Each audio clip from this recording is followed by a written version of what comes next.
Hello darling I am back. तो केमी अच्छा आपण मैंने आशा कर बहुत भल थी खुशी थी मल्लिक मुझे आपको स्वागत कर मोर यूट्यूब चैनल को। तो चलतु डेरी न करी आज ब्लॉग टी स्टार्ट करवा।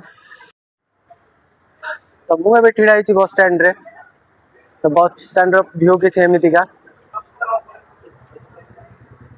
तो आपण मैंने किसी नोटिस कले कि करना ना। तो मुझे आपको कहूँ शुण। तो ये फोन उपर अच्छे किए बा क्या जगी किए बस किए बा बस अपेक्षा थी। तो से भितर भी ना समस्त ये बस स्टाण्ड अच्छी समस्त फोन उपर ही ध्यान अच्छी। तो आम गोटे एमती दुनिया जीऊे जहाँ पाखे 5000 फेसबुक फ्रेंड 1000 इंस्टाग्राम फॉलोवर्स थी भी ना। तो आम सब एका ही रही जाए कहीं आम जो मन खोलिके क्या सहित कथा चाहिए तो से आम पाखे कहीं भी न था। तो आपण मानक मोर गोटे प्रश्न आम दुनिया सहित जोड़ी ही अच्छे ना आम निज लोक आम दूर ही जाए। तो आम सूर्यर फोटो तो नेलु हेले कि सकाल ठंडा पवन अनुभव को करने भूलीगलु। आम खाद्यर फोटो स्टेटस रे तो लगेलु हेले कि खाद्यर स्वाद मजा ने भूलीगलु।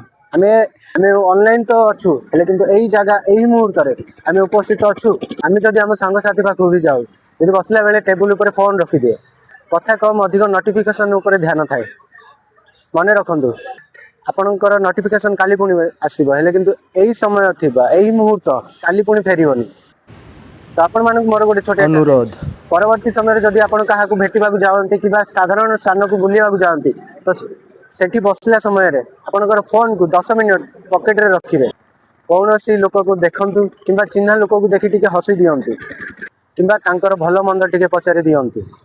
डिजिटल दुनिया भल है कि प्रकृत शांति आपको मिल आखिर आखि मिसई कथा बेले ही जहाँ स्क्रीन आलुअरे नुह आपणकर फेस चमक ही झलसी उठ। कौन सत कहली ना मु धन्यवाद। फोन को टिके विश्राम करने दिंतु आ जीवन को टिके समय से पर्यंत भगवान श्री जगन्नाथ खुशी रखु भले रखु।